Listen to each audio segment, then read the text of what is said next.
আশা আকাঙ্ক্ষার প্রতীক জননেতা জনাব মৌলানা হুসামউদ্দিন চৌধুরী গ্রহণ করে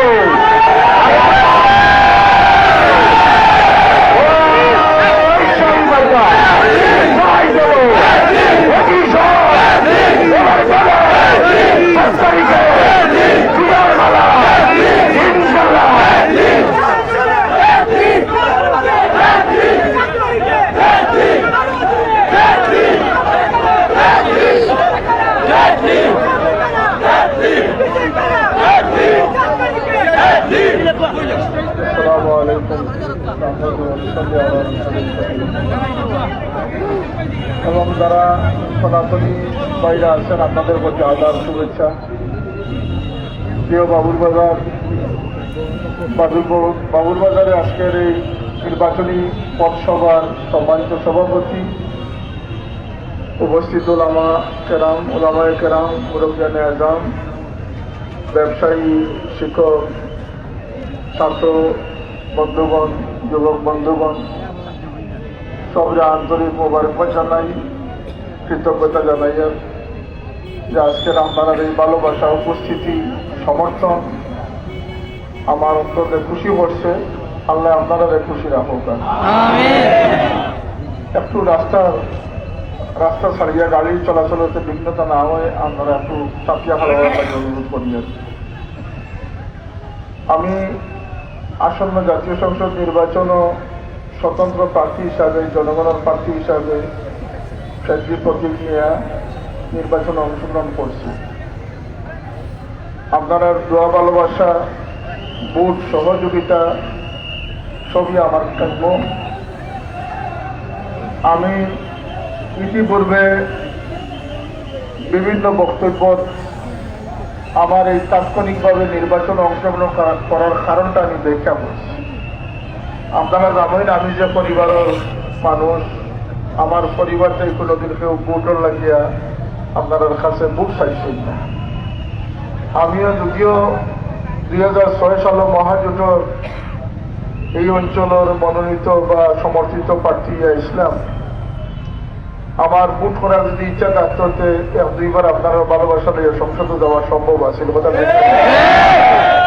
আমি যেহেতু আমার বাবার খেদমত বিভিন্ন দায়িত্ব নিয়ে ব্যস্ত, আমি রাজনীতি জানি কিন্তু আমি রাজনীতিবিদ নাই। আমি আমার নিজের থাকিয়া, আমার পারিবারিক ট্র্যাডিশন থাকিয়া দুঃখী বিপদী মানুষের সহযোগিতা যতটুকু করার আমি করছি।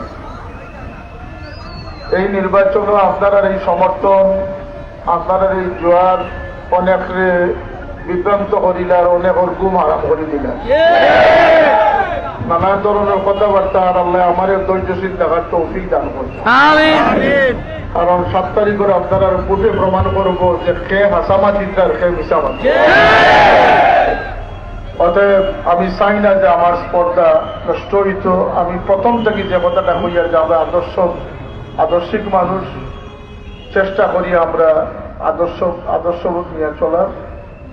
আমি সমস্ত কর্মী বৃন্দ যারা আসেন, সমর্থক আসেন, সবরে আমি অনুরোধ করিয়া আগেও করছি যে আমরা ইলেকশনও নামিয়ে আমরা আদর্শের বিসর্জন দিতে পারি না এবং উচ্ছ্বাস আবেগ নিয়ে নেয় সুশৃঙ্খল ভাবে আমরা আগামী নির্বাচনে দক্ষিণ ফানাইঘাটের প্রতিনিধি আমরা নির্ধারণ করতাম। আমরা এই ভোটটা এত গুরুত্বপূর্ণ যে আমরা আগামী 5 বছর আমরা আফসোস করতাম না, আমরা গর্বিত থাকতাম, শান্তির থাকতাম না, অশান্তি থাকতাম। এটা নির্ভর করবো আগামী সরকারি করবো। যে মানুষে আমরা নির্বাচন করবো সেই মানুষের মন মানসিকতা এই 2 উপজেলার প্রায় 12 লক্ষ মানুষের আগামী 5 বছরের সুখ শান্তির কারণ হইতে পারে, বিড়ম্বনার কারণ হইতে। অতএব এই ভোটটা অত্যন্ত গুরুত্বপূর্ণ। ভোটের নানা কূট কৌশলের আমি কোনো কূটকৌশলী মানুষ নাই। আমার পক্ষ থেকে আজ পর্যন্ত কোনো দান্দা বা কোনো অপকৌশলের চেষ্টা করা হয়েছে না। আমি চাই না কূটকৌশল করিয়া প্রচলিত রাজনীতিক দ্বারা অব্যাহত রাখিয়া আমি বিজয় ছিনাইয়া আনতাম। আমি জনগণের ভালোবাসায় সিক্ত হইতে চাই। সেটাই আমার গর্বিত জীবন হবে। আমার উন্নয়নের লাগে যে একটা মাইল ফলক হইব। কারণ যারা অসৎ উপায়ে কালো টাকার জুড়ে বুটো বিজয় ছিনিয়ে নেওয়ার চেষ্টা করে, তারা বুটোর পরের দিন থেকে জনগণের মাথার ফাটল ভাঙ্গা শুরু করে। অতএব উন্নয়নের নাম গন্ধ আর দক্ষিণ খানাইঘাটও থাকতো না। যে কারণে দক্ষিণ খানাইঘাট অনেকটা বঞ্চিত আছে। এই বঞ্চিতরে সমান মান নিতে হইলে একজন শান্তিপ্রিয় মানুষ, যার কাছে দল মত নির্বিশেষে, ধর্ম বর্ণ নির্বিশেষে, কমি সরকারি ভেদাভেদ নির্বিশেষে, দক্ষিণ খানাইঘাটের আঞ্চলিকতার ভেদাভেদ নির্বিশেষে, ভোটার নন ভোটার 4,02,250 জন ভোটার যদি তখন চাইলে আরো 8 লক্ষ অধিবাসী এই দক্ষিণ খানাইঘাটেও বসবাস করে। অতএব আমি ভোট ব্যাংকও খুঁজাই না, আর আমি ভোটও কোনো কূটকৌশলও করি না। ভোটও কূটকৌশলের একটা উদাহরণ দেই। এক ব্যক্তি একজন যে কইছিল যে তুমি 1000 টাকা নেও অমুক প্রতীক ভোট খাদিও। আমি সচেতন মানুষ আসলে কইলা ভাই আমার টাকার প্রয়োজন না, আমার বড় জরুরত একটা গাদা, তুমি আমার লাগে ওই টাকা দিয়ে একটা গাদা খরিদ করে দিও। এই গুড়িয়ে ইয়া কইলে রে ভাই গাদা তো দূরের কথা, এই টাকা দিয়ে একটা বাচ্চাও খরিদ করতাম পারছি। 1000 টাকায় গাদার বাচ্চা হওয়া দিব, ছাগলের বাচ্চাও মিলত না। তাইন কইলা যে তুমি 1000 টাকা দিয়ে গাদার বাচ্চাও পাইছো না, তুমি আমি মানুষ আমারে তুমি 1000 টাকায় খরিদ করা চাই নাই।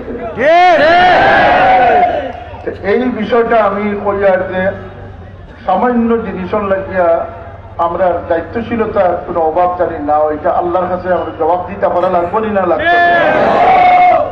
এই সমাজের মানুষের কি জিনিস চায়, প্রত্যাশা কি?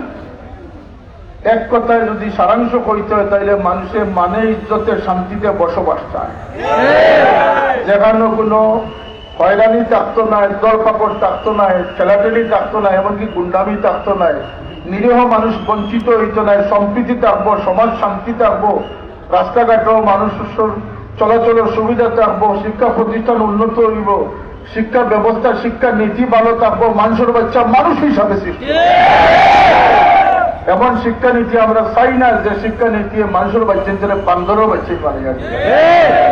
এমন শিক্ষানীতি আমরা চাই না যেটা কোমলমতি বাচ্চাদেরকে অশালীন বানাইব, দুশ্চরিত্রবান বানাইব। এই শিক্ষা আমরা চাই। এই উন্নয়নের বৃহৎ স্বার্থ নিয়ে শুধু দক্ষিণ খানাইঘাটবাসীর উন্নয়নের চিন্তা করি না, বরং আমি এর চেয়ে একটু অগ্রসর হইয়া জাতীয় সংসদ এমন এক জায়গা যেটা লক্ষ লক্ষ মানুষের প্রাণের বিনিময়ে, রক্তের বিনিময়ে এবং মা বোনের ইজ্জতের বিনিময়ে এই দেশ স্বাধীন হয়েছে, পতাকা পাওয়া গেছে এবং মহান জাতীয় সংসদ পাওয়া গেছে, সংবিধান পাওয়া গেছে। কথাটা ঠিক না? ঠিক না? এই জায়গায় গিয়া যে 300 জন নির্বাচিত হইবার তারার উপরে নির্ভর করব আগামী 5 বছর এই দেশ উন্নয়নশীল থাকতো, এই দেশ মানুষ শান্তিপ্রিয় থাকতো, শান্তিপূর্ণভাবে থাকতো না অশান্তি থাকতো, এই নির্ভর করবো এদের নীতি নির্ধারণের উপরে। এই দেশের শিক্ষা ব্যবস্থা কি হবে, এই দেশের সামাজিক অবক্ষয় বা অবস্থা কি হবে, এই দেশে মানুষের মধ্যে সম্প্রীতি কতটুকু হইব, প্রতিবেশীর সাথে সম্পর্ক কতটুকু হইব, আন্তর্জাতিকভাবে স্বীকৃতি কতটুকু হইব, নানাবিধ বিষয়ে সমস্ত কর্মকাণ্ডের নীতি নির্ধারণের জায়গা হইল জাতীয় সংসদ ভবন। আমার অনুরোধ থাকবো কোনো কূটকৌশল বা কোনো কূটনামির আপনারা বিভ্রান্ত না হইয়া, এই বিভ্রান্তর সমুদয় চেষ্টা করা হইতে পারেনি না, বিভ্রান্ত না হইয়া আপনারা মতামতে স্বাধীনভাবে সুষ্ঠুভাবে আপনারা প্রয়োগ করতে এটা বাধাগ্রস্ত করার কোন ক্ষমতা কারো।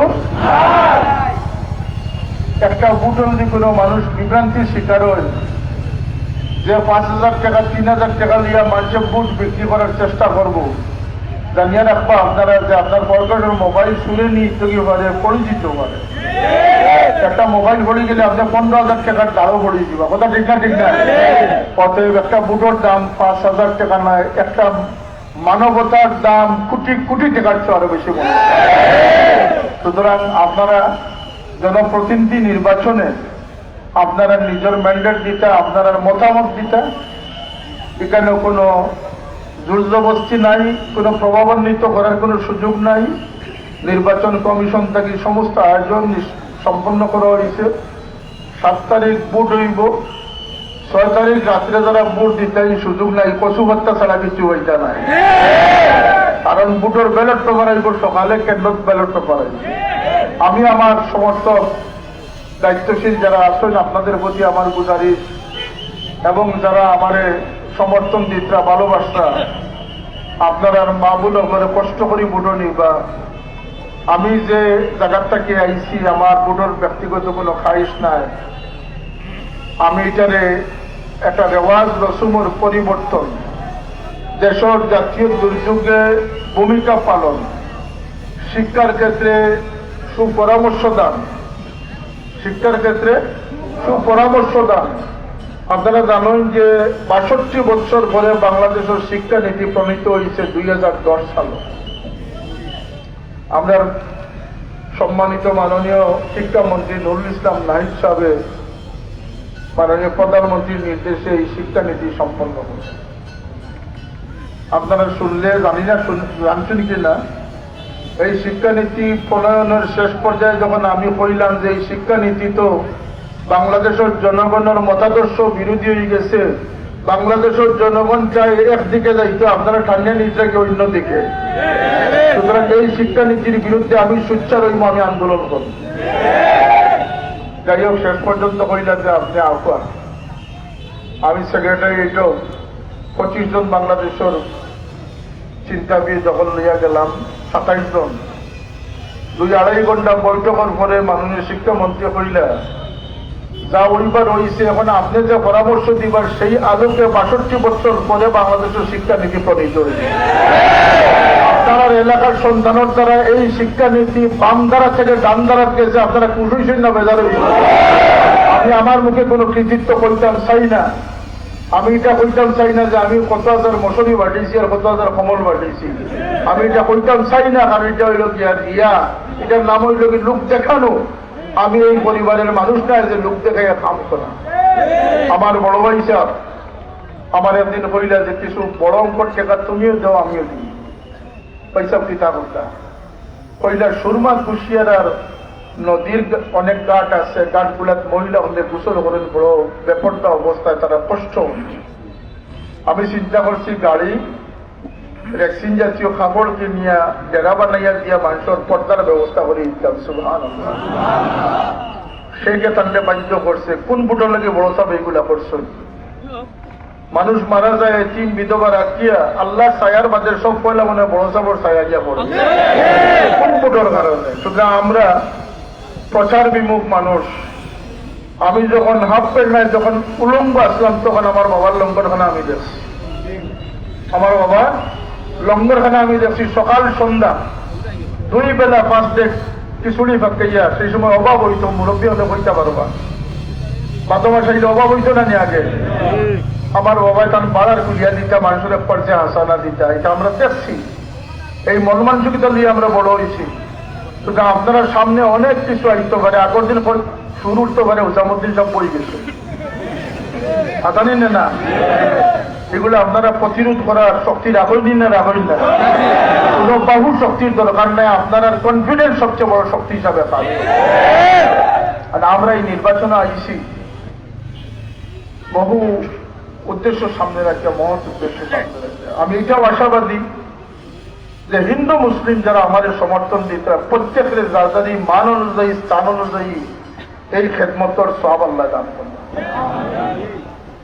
আর আপনারা দোয়া করতে যে আমি যদি আল্লাহ আমার নির্বাচিত করে, কোন দলের মানুষ বিপদে পড়ছেন এটা দেখার উঠবে আল্লাহ আমার রাস্তা।